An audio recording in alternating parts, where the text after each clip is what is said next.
بسم الله الرحمن الرحیم. د اسم متمکن شپارلس اقسام دی او د هغه چې کوم اعراب دی هغه په 9 قسم دی. په اسم متمکن کې 14 نمبر قسم چې دی نو هغه اسم مقصور دی. اسم مقصور هغه اسم ته وایي چې د هغه په آخر کې الف مقصوره راغلی او د الف مقصوره دا مطلب دی چې الف راغلی وي په هغه باندې زبر زیر پیش او سکون جزم وغیرہ اس هم نوي او دا غین مخ کی فتحه وی او د دې الف نه بعد حمزه نوی راغلی او دا الف چې دی نو دا د کلمې په آخر کې راغلی. نو دا الف مقصوره چې په کم اسم کې راغلی نو هغه اسم ته اسم مقصور وی. لکه موسی کې د سین نه بعد الف مقصوره دی نو دا 14 نمبر قسم دی. او 14 نمبر قسم د اسم متمکن هغه د جمع مذکر سالم نه علاوه یو بل اسم چې مضاف وي یا متکلم تا. جمع مذکر سالم کے علاوہ کوئی دوسرا اسم جو یا متکلم کی طرف مضاف ہو. د جمع مذکر سالم لکه مسلمون چې د دغه نه علاوه نور چې څومره اسماوي نو هغه چې مضاف شوی وي یا متکلم تا نو دا 14 نمبر قسم دی د اسم متمکن.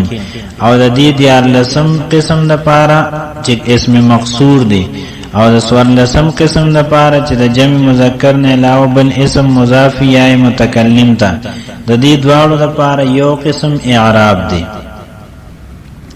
او یو قسم اعراب هغه 9 نمبر دی. او دا اعراب چې دی نو دا اعراب بالحرکت تقدیری دی، یعنی پدې کې په حالت رفعی کې ضمه ده خو تقدیری ده اخکاری نه، په حالت نسبی کې فتحه ده خو تقدیری ده اخکاری نه، او په حالت جری کې کسره ده خو تقدیری ده اخکاری نه، تلفظ پې نه کیږي. او د دې مثالونه چې دي نو هغه دي جاء موسی، جاء غلامی. دا موسی چې دی نو دا اسم مقصور مثال دی د 14 نمبر قسم. او رأیت غلامی کې غلامی دا د 14 نمبر قسم مثال دی، یعنی غلام چې دی نو دا یو اسم دی مضاف دی یا متکلم ته. او دا غلام جمع مذکر سالم نه ده بلکې د جمع مذکر سالم نه علاوه بل اسم دی.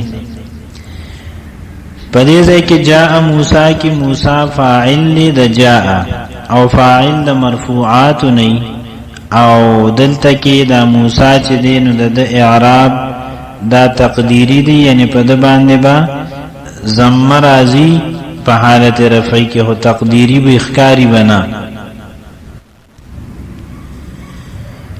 جاء موسی په دې ځای کې دا موسی په اصل کې موسیو دی، په یا باندې ضمه ده لیکن یا په الف بدل شوی ده، په دې وجه باندې هغه ضمه اخکاری نه تقدیری ده. او جاء غلامی په دې ځای کې غلامی دا فاعل د جاء لیکن یا ته د اضافت د وجه نه په دې باندې چې په میم کې مضمه و د رفع نو هغه ختمه شوی ده تقدیری شوی ده، او اوس دلته په میم باندې کسره ده. رأیت موسی او رأیت غلامی په دې دواړو صورتونو کې موسی او غلامی مفعول به دي. رأیت فعل با فاعل دی، موسی مفعول به دی، غلامی دا مفعول به دی.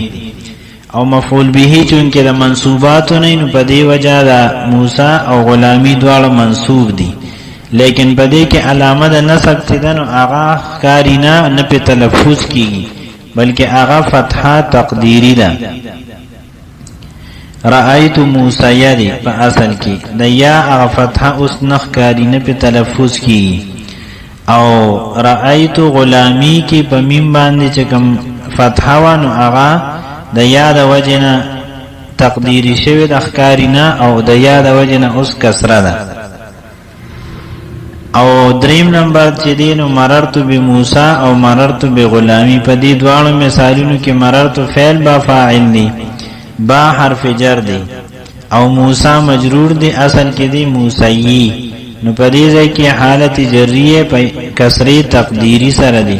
بموسی کې هغه کسره تقدیری هغه نخکاری نه په تلفظ کیږي، هم دا شانتی مررتو بغلامی کی دا میم باندې غلامی کی په میم چې کومه کسره ده نو دا د با حرف جر د وجه نه ده بلکې دا یا ته د اضافت د وجه نه د مخکې نه موجود ده نو د با حرف جر د وجه چې په دې باندې کومه کسره هغه راتلا نو هغه په اوس نه دراغلی بلکې هغه تقدیری ده نو د موسی یعنی اسم مقصور او هغه اسم چې هغه د جمع مذکر نه علاوه وي او هغه مضاف یا متکلم ته ادوال اعراب هغه تقدیری دی حالت رفعیه په ضمی تقدیری سره حالت نسبیه په فتحی تقدیری سره او حالت جریه په کسری تقدیری سره دی